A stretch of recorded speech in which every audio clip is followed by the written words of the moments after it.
Welcome to Verify This, a podcast brought to you by Candatis. We deliver bespoke identity and access management solutions leveraging the Microsoft Entra product family. Our solutions are designed to simplify onboarding, enhance security, and boost business efficiency for clients globally.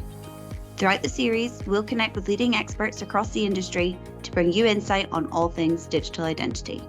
Hear about trending issues, lessons learned, and priorities for the future within identity verification and authentication. Anytime you do something in the digital space and realm of a computer, et cetera, there is some way to be able to see that. We've integrated technology into every aspect of our lives. And I think we have to ensure that we remain in control of our digital experiences rather than being controlled by them. Welcome to our latest episode of Verify This. I'm your host, Lucy McNeil, Product Marketing Lead at Candatis, and today we have the pleasure of being joined by Amanda Fennell. Amanda has over 20 years of cybersecurity and SaaS industry experience, providing strategic vision and spearheading the alignment of security programs with strategic and commercial business objectives. Amanda is currently the CISO and CIO at Proof, which is trusted by over 1,000 leading companies to reduce fraud and improve consumer experiences. Welcome, Amanda. Thanks for having me. 20 years sounds like a lot now that you say it. It is, but in the best possible way. Yeah. So first and foremost, like any podcast episode, we want to give our listeners some insight into who our guest speaker is joining us, how you've got to your current role, because Amanda and I have initially talked and it is very interesting, so well worth a listen, as well as maybe touching on your involvement as a professor at Tulane University and as well your involvement with an initiative called CyberCon, which is really cool, empowering information security leaders through knowledge and community. So a lot there, but we want to hear it. No, I got to tell you, I think it's a pretty typical story. Archaeologist turned security officer. It's the same for everybody, right? So typical. Yeah, it's typical. I feel like it was, I was just really interested in being nosy in history. Like, is there any proof that this happened? And how do we know? And what's the context? And went through undergraduate with that. And when I started in graduate school, I realized there were no really great full-time jobs. I specialized in human remains. And there, unlike the show Bones, it's not that common. So there's not really a lot of jobs out there for forensic anthropologists. There are jobs for forensic investigators for digital forensics at the time when I started. So I moved over into that career and started from the ground up with computers, like how do you take one apart? What's networking like? What's security like? And that was the love affair that I moved my nosiness from finding human remains in the ground, legally, by the way, with archaeology. To caveat. Just a caveat. Over into being nosy about what's on people's computers and what are they doing and how did this happen, and kind of reconstructing what took place in the end to make things better. So it was a journey that was quick there. So I don't know which part you want me to hit on additionally to that, since you do know about me in the background. I know. Well, all of it's so interesting. So it's I guess, correct me if I'm wrong, the digital footprint idea, and that there is context to, well, we hope in this evidence piece that we can all kind of be a bit nosy about. So obviously that's kind of steered your, I guess you could say, practical decision to move into the digital world.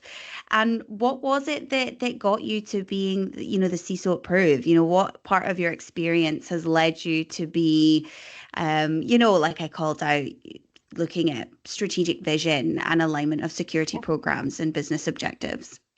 Well, before we move to that, I have to hit on the thing you just mentioned, because this is great, the digital footprint. So let's talk about this for just 1 second. There is a principle of exchange in regular forensics. So like DNA, blood test, sample, like all the stuff that happens, right? Convergence of a crime scene. There is this thing in forensic investigations called Locard's principle of exchange. This guy in the late 1800s in France was doing investigations in his lab and stuff and trying to figure out how to replicate actually military deaths, like what happened to people. And he realized that anytime something had taken place, that if you did something, you left something behind. So you left DNA, you left a hair, you left blood, you left something. This moves into the digital realm, that anytime you do something in the digital space and realm of a computer, et cetera, there is some way to be able to see that. Now, a lot of things in malware, all the different hacking that takes place is always trying to obfuscate that. But my fundamental core belief is the same in digital forensics as it is in regular forensics. You did something, there's evidence of it somewhere. And that is where I think there's a lot of fascination. I think that's a really interesting point, and not a slight segue, but in the sense that I think there's a perception that in cybersecurity or any sort of identity verification or authentication that like nothing, there should be no bad guys and therefore nothing to look for. But fundamentally, that's not going to be the case, and therefore there's always going to be a trace. But the point being that the right people are going to be in place with the right strategies to prevent that from going too bad or getting too far. That's your segue for the strategy conversation, isn't it? That was you got it. Purely accidental. That's why I was thinking it was a segue. So if it makes sense to you in that context, fantastic. It does make sense. So I think this is like where we've seen different types of security officers that have come out of the realms in the last 20 years. There's some of the more like old school way of thinking, like you're a hammer and everything's a nail, do the thing. And it's very fear, uncertainty, and doubt, like the FUD, like and that kind of thing. And then there's the other end of the spectrum of trying to appreciate employee experience, customer experience, make things frictionless, dealing with, how to do the best security with the balance here about the experience. So good security, but good experience. And how do we walk that fine line? So I'm on that end of the spectrum, and this is where I hang out. And I think that this is where it moved in my career from, being a hands-on keyboard investigator, then trying to understand security for Fortune 50 and government, a lot of these different entities, how bad things happened and how to protect from them. And then I went into I want to build my own program. Like I think I can take all the mistakes I see happening and make this really compelling and make it a good program that does keep that experience in mind. So that's where I started going into the exec route. It turns out being in the exec realm is a lot about strategy and the business. And so, yes, my compassionate core of wanting to have a great experience is also overwhelmed with like, be strategic, align with business objectives, making sure you're doing that, or else you won't get buy-in from your board or your CEO to do the things. But balance that with a great experience from your customers and your employees.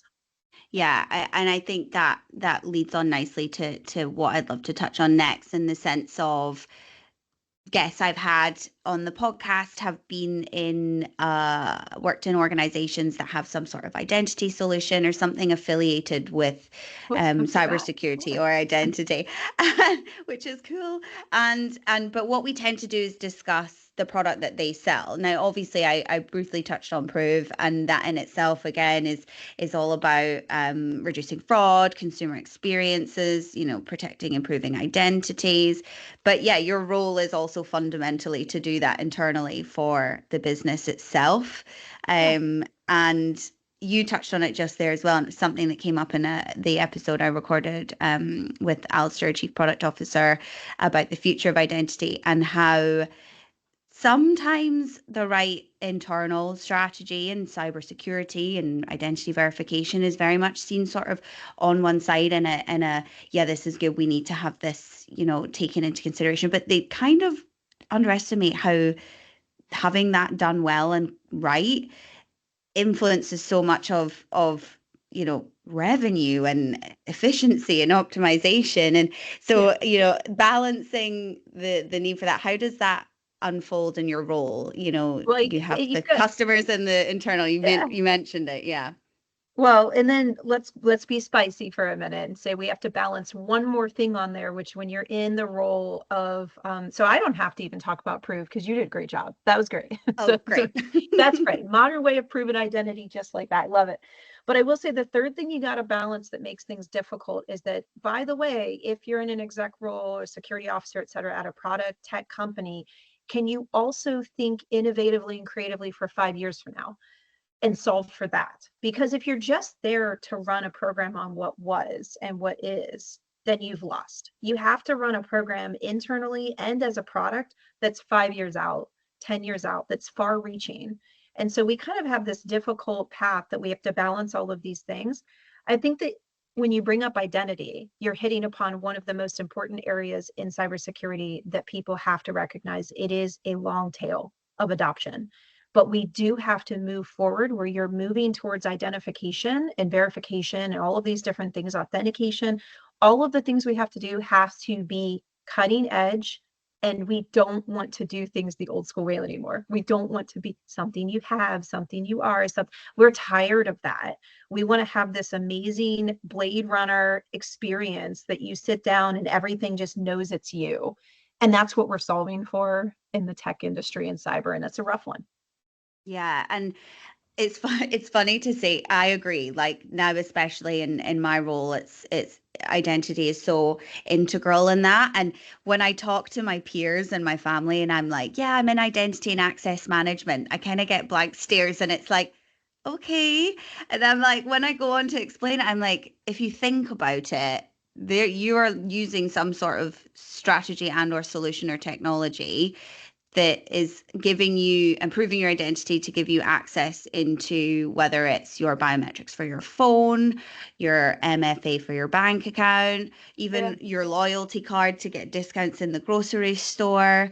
And if we think to get to the point where all these seem quite normal to folk, it was probably a bit of a trip. And we're even seeing it in the company I work for. We're really trying to be cutting edge and push forward adoption of decentralized technologies, which is a whole other topic and conversation that can be spoke about at length. But Yeah. but the narrative we're getting is, people aren't ready. We're just not ready for this type of technology. So, you mentioned thinking 5 years from now. What do you think it is about that and new technologies and adoption that has to be 5 to 10 to however many years from now in order to be ready for it? I mean, I mean, when they when you see like a new iPhone comes out, and you have like a new install, like 16 comes out or something, or the software is being updated, do we rush to update it like immediately? Unfortunately, we don't because we're waiting for some bugs to work out, right? And so that's human nature. Now, we should rush to because updating and patching is like the number one security thing to reduce your Yes. risk. But we Yeah. don't, even the most like knowledgeable in this area, we don't because we want the bugs to, and this is honestly, you mentioned like 20 years in the industry. I've known for 20 years ago, my experience was that Apple iPhones, whenever something came out that they had a lot of bugs, it's been many iterations later, and I'm still hesitant. I'm still PTSDing from that situation where I wait for this to go through a week and then I look at all the situation about what's going on with people with it. So adoption in technology is the same. Humans have had some experiences where things have crashed. I don't want to say CrowdStrike. Let's walk away from that. But let's just say things have crashed and we get this bad taste in our mouth that we don't trust something. What happens whenever everything goes blue screen in all of the airplane or airports like out there? Humans freak out. Paper tickets. What are you talking about? It was just we freak out about reverting back to the lack of technology. So we're cautious and we take time to adopt. Cloud, great example. Everything is a disruption the first 5 years that it's on the market, and then it becomes normal. And I remember cloud adoption being a big drama about 7 years ago. And I was at a company that was pushing everybody to their cloud because there are a lot of security reasons to do it. Interestingly, I didn't really hear much about identity access management until cloud, actually. Like that's whenever IAM became this huge thing and everyone has to have an IAM team and zero trust is a disruption and all of this. My answer is humans take a long tail of adoption because we're waiting for things to work the kinks out. We're not sure yet on, we know cloud, we can't avoid it. We've accepted that one, but it took a while. I think that Hmm. when we move to a realm of frictionless identification, authentication, all of this, and passwordless, and all of that stuff. It's moving in that direction. Microsoft committed to it years ago. And whenever a big giant like Microsoft commits, the industry goes in that direction. But the adoption is slow. It takes government and financial. They have to adopt it. They have to put in all their regulations, all their different privacy and everything we have to deal with. It just takes time. Yeah.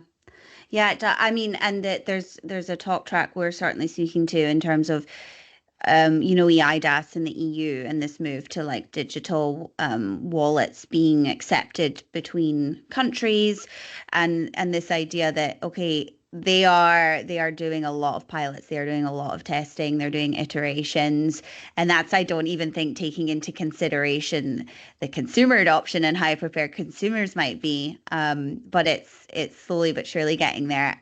I think as well, there's maybe like narratives that doesn't help, and I'm curious to get your take on this. So if we use AI, for example, right? Ooh. The narrative of AI, you see, dramatic pause for dramatic effect. Yeah, The yeah. narrative with deepfakes and AI is that it's this big scary monster. It's like this is going to be robots taking over jobs and we're just not going to need it, and it's so there's almost a fear of being cutting edge and innovation, and but AI is probably a good example of a next gen technology that's been perhaps underestimated in terms of how much good we can do with being innovative, and the narrative that doesn't really cut through until, as we know, a few years down the line, like with cloud and so forth. Yeah, yeah. Yeah, I mean, would you agree with that sentiment? I mean, okay, so let's talk about the AI conversation and why this is so freaking people out in the world. Identity of a human is how we spend our entire lives. Okay, well, let's not forget, I'm working on a master's in cyber psychology. So I'm like fascinated with how humans interact with technology. But identity fundamentally as a human perspective is like how we identify ourselves, who we are, what we are, that kind of stuff. So now you've just taken away the one thing that makes us unique because you can deep fake an AI, like you can do a deep fake on it. So now we have Taylor Swift doing things that she didn't do. And, you know, this Right. has been around for a little while, but you've just messed with the biggest fear that a human would have is that you've taken away who I am. And you now have the ability to have me do things. Now, there's a horrible application of the deepfake AI things in terms of like the kidnapping trends with, you know, daughters calling their mom saying that they've been kidnapped and screaming and well, horrible. Or I'm Hmm. stuck on the side of the road. Can you send me money for a tow truck? That kind of stuff. So these things are being commoditized, and that's unfortunate. It's really difficult for me to try to explain this to my children. Yeah. So I've actually been showing them, and like it's probably one of the better ways to show adoption is like, let me show you a picture of you hugging the Easter Bunny, right? And like putting them together as the AI stuff. So there are horrible applications of it. There are wonderful applications of it. So, I mean, like, there's just, you've lost a loved one. Being able to relive and have a moment where you can now see them hugging or having a conversation or having a conversation with them, interacting with them and stuff. So, the deep fake AI is just like the things you're saying in terms of first, it's a disruption. People are scared of it. They did fear, uncertainty, and doubt in the cloud for zero trust. All of the things, remote, BY, all the things were scary at first until we were able to put some boundaries in and understand ethical considerations, privacy considerations, how people were using it badly, but how people are using it well. So I do think that the AI deepfake situation has positive applications as well. I do think that you're going to see in the next 3 to 5 years, people are going to see the positive side of this as well. Yeah. And I think, correct me if I'm wrong, but a version of deepfakes has been around for a while. This isn't just because there's AI, now there's deepfakes. Hey, the Um, Kardashians can attest to that. But yeah, yes. deepfakes have been around for a while, but they've become more prolific. Yeah. Yeah. And I think would you say maybe there's a few stakeholders in it, because you touched on a few points on how we are prepared for this sort of new type of technologies, is who are the stakeholders involved with ensuring that there are aspects in place? If you think cybersecurity, they might think, right, Amanda, okay, this is here. Like, what are you going to propose to ensure that this doesn't become a negative thing or work against us, for example? But this is probably one of the most foundational problems in our industry is that there is not a unification cross borders, really, Yeah. right? We've Yeah. got some things, but where do cybersecurity people come together in order to try to work together and like cross the borders of agreeing on things and things like that? Conferences, that's like it. I mean, that's the reason why we still go to tech conferences and cybersecurity and stuff is because that's the community of people who are trying to grow, try to understand how other people are solving the problems. The government, it normally has some people there, whether you're in the UK. I mean, I'm going to be in the UK in a couple, like 2 months for a cybersecurity conference, and that's where we'll talk about deepfake AI. This is where you get this information. Unfortunately, we don't have a big unification. So the US government has attempted, but we have a problem in terms of like state versus federal, and that becomes a big issue, and never the twain shall meet. This is an issue that we don't have in cybersecurity. So the stakeholders that you're referring to, unfortunately, are still segmented. And so you have, again, I mentioned the adoption cycle. So government is your first stakeholder area of where they adopt, and it takes them time to be not scared of the bugs involved with something. So government has to finance, the financial districts will adopt it. They're your global stakeholders. Where the money goes and where the money is being protected is like normally your adoption cycle. So unfortunately, no unified stakeholders that I think are out there that are like consistently, hey, everyone in the world. You mentioned different certifications that are attested to something, and EDOS and 2.0 and things. We have ISO is a great one that we do, but how long does it take for ISO to update, right? And 853 revision 2, et cetera, takes time and adoption time. So unfortunately, no specific stakeholders. They're distributed. So you have to do what's best for your use case. Mine is about identification and a frictionless employee and commercial experience as well. Yeah, it's it's all giving context to why there's like, why can't we just adopt, let's roll with this. But yeah, there's a lot at play, and it goes back to the importance of how important one's identity is to someone, and not taking that for granted, if you will. I think hard question coming, perhaps. Okay, but let's lean on your experience. And I guess potentially, doing so much collaborating with like-minded people and peers in the space, from interactions, what trends and next generation technologies do you foresee becoming the next reality versus potentially either a hype or something that we're going to be like, oh, I don't want to do that, or maybe it is the next gen technology is going to have the same factor in being cautiously avoided? I'm going to say this, and I guarantee if any employees from Prove listen to this, they're going to get so mad. It's the continuous authentication. And I know this has become big lately and people have started to really talk about it. I do think that that's where we're going. So this user doesn't log in, doesn't log out. The application is continually making sure, whichever application this is, that it's an authentication score, that it's you. And there's those measurements of heuristics. I know it's you. Why don't we use the machine learning to our advantage, right? And keep a continuous login. The reason that this is going to irritate an employee that would potentially work with me is that when you have a product company, you have controls in place, and you have to adhere to these controls and audits, and you have to do them, and you attest to them, right? So, and you get audited from the large financial sector, the government, et cetera. Because they have not gone to that realm of continuous authentication, I can't adopt it internally as much as I would like to, because I have to attest to things the way that they want it. So as a consequence, my developers, like my engineers, have to re-authenticate every like few hours.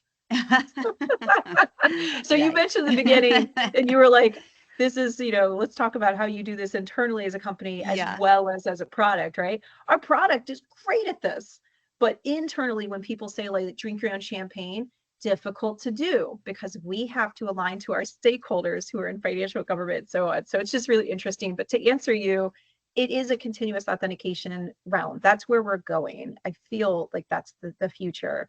It is hard to get adoption. We've got to get some adoption from those sectors. And how does that look? I mean, do you follow suit with the well, I say traditional, and this makes it sound old, traditional in the sense of the norm of we have to get the right stakeholders, perhaps standards established. Is that the direction? You can just get posters and go stand outside of Congress and be like, we should do continuous authentication or something, grassroots. But no, well, I think, so this goes back to the conversation we've had, which is, different types of personalities in security and cybersecurity. I believe that we have a world of smart people. And if I give them information, the same information that I'm assessing, that they would make better choices. Hmm. So I believe if we talk to these different sectors, I think they have a desire for it. I think they need to know why it's better security, like why this Hmm. will make them more secure and reduce their risk. And they need to see the data for that. And there's starting to come out some data and statistics that's helpful with this area. I think they need to see how this will solve their problems, both make things more secure, but also money. Like, how is this going to save them money in the future? And I do think that this continuous authentication, if we could, in the financial sector, reduce fraud, right? Hmm. Huge amounts of fraud out there at this point with deepfake AI and so on. So lots of fraud. Yeah. How can we make this better and a game changer for them is where we'll see the adoption. I don't think I'm saying anything that's super surprising. I feel like that's how we get anywhere in Well, security. yeah, I think as well you touched on the point, and as I understand it to be, it's yes, there are benefits to foundational security considerations, and ultimately, if you do things more efficiently, your bottom line will be more positively affected. But as well, it's the reverse perspective is let's start doing better things with the data that we have, and doing that, good things from that rather than just spend money to just protect it. What else can be done to improve experience by Mhm. having accurate and up-to-date information about the people who choose to share certain information with us. Um, and that's something a lot we're looking at is the selective disclosure. And, the again, another discussion is who should own data? Like who should be responsible for somebody's identity? And there's this like battle between it should be me or this third intermediary company. No, it should be me. But actually, should it be the person themselves that's in charge of the data and identity, and they control how and how much they might share with, or disclose with organizations moving forward, which is Should interesting. own data. I think it's not even the question anymore because of generations. And so Hmm. I'm going to get this is going to be exciting for you. But not probably a surprise. I have 3 children. They're in the realm of technology, right? The information that these children will throw out on the internet and no qualms whatsoever. So, who should own data? This new generation doesn't even care. They'll give it Mm. to you. You want my social? Like, they're horrible about this, right? So, you've got these two ends of the spectrum with generations. You have the two most vulnerable generations out there in cybersecurity are elder and younger. The elder don't understand the technology, didn't grow up with it, so they just don't understand what the problem is. Like, I'll just give you my information, no problem. Who cares? What could you possibly do with it? Little old me. Don't, whatever. The other end of the spectrum is children who've grown up with so much technology that they're like, sure, you can have it. I don't care. It's out there anyway. So the two most vulnerable. So who should own Yeah. data? You have the people in the middle, like my generation, who are like, yes, this is a great question. We should have privacy guidelines and we should make sure that there's data governance and where the data is being mapped. And you should also be getting rid of it as soon as you're done with it. There'd be no caching of the data, right? Yes, these are all thoughtful ways to approach cybersecurity, and we will do that. And that's what I do at my place. That's what most people do on products. It doesn't matter because at the end, you're always going to have a generation coming out there that's throwing data out there. And that's the problem. And now there's starting to be a lot of applications out there, like cloaking applications, these things that come out and say, do you want me to go scrub for your data that's out there? And Right. if you do this and you pop your information in, you will just see like 150 different places that your data is living out there. And you can go and get it scrubbed. So I do think there's a realm for this. Who should own the data? Always the person, and Hmm. only for the allowable amount that you're supposed to be interacting with it. This is where my old school security hat comes back, right? I'm Yeah. super friendly about everything, but then I'm like, hold on a minute. Owning data is a serious commitment and responsibility. So Yeah. the person gives you that data only for the usage of that transaction. Give it back, get rid of it, don't cache it. But we Yeah. do need to start really getting in front of those crawlers and getting that stuff out there and teaching younger generations to please, you should own your own data and take it back. Yeah. Yeah, absolutely. And I have conversations internally with my colleagues and we're kind of like, duh, it's a no-brainer. But I know for a fact if I was maybe chatting to like my friend, they would be like, I mean, I guess I don't really haven't thought about it much, but there's so much going on to protect it, you know. So let's start maybe, as you say, Yeah. getting ahead of it and being careful about what's being used, what's going out there in the first place, and really who can decide how much of that is shared. And I certainly know if I did one of those scrubbing apps, I would Mhm. probably be horrified. Oh, I've done it. I It's just like fascinating to allow me, right? everything all the Yeah. time. Like, I know the cookies. Allow. yes, But yes, no, it is. But I think that, you know what, the first thing is admitting that we all have these things that are out there. And the second part is saying, and then what do I do about that? yeah. And so that's where we take our control back. Like we know it's out there. Let's start doing something about it, and let's start educating people to do something about it. So it's a good one.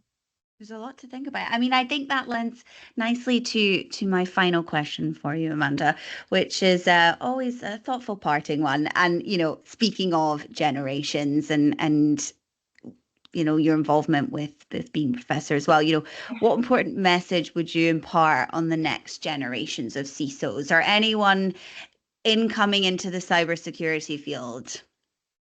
You know, this is going to be the thing that's going to go on my tombstone, right? This is a serious thing to impart wisdom, so I'm going to be careful. But the thing that's really been hitting me the most in my time is I have a lot of thoughts all the time about this technology realm. We've integrated technology into every aspect of our lives, and I think we have to ensure that we remain in control of our digital experiences rather than being controlled by them. And I'd invite everyone to think Mhm. about that in their personal life, in their work life, in their tech space. How do we control our digital experiences and not let them control us? I love that. Very well said. Well, I mean, Amanda, we could talk, I feel like, at length. And so maybe we'll do a part two in the next season of Verify This. But I just want to thank you so much for taking the time today to speak about your role within cybersecurity, the challenges, opportunities presented by emerging technologies. It's been fantastic having your perspective, and we're very excited to see you continue to make a great impact in this space. As always, if anyone has any questions for Amanda, please feel free to reach out via LinkedIn. And I hope you enjoyed yourself, Amanda. I did. I don't even feel like we got to most of the stuff we could talk. It was great. So I I appreciate always getting know. to talk about these things. Thank you. I know. It's been amazing. And we hope you enjoyed listening in as well today. So stay tuned for season 2 of Verify This.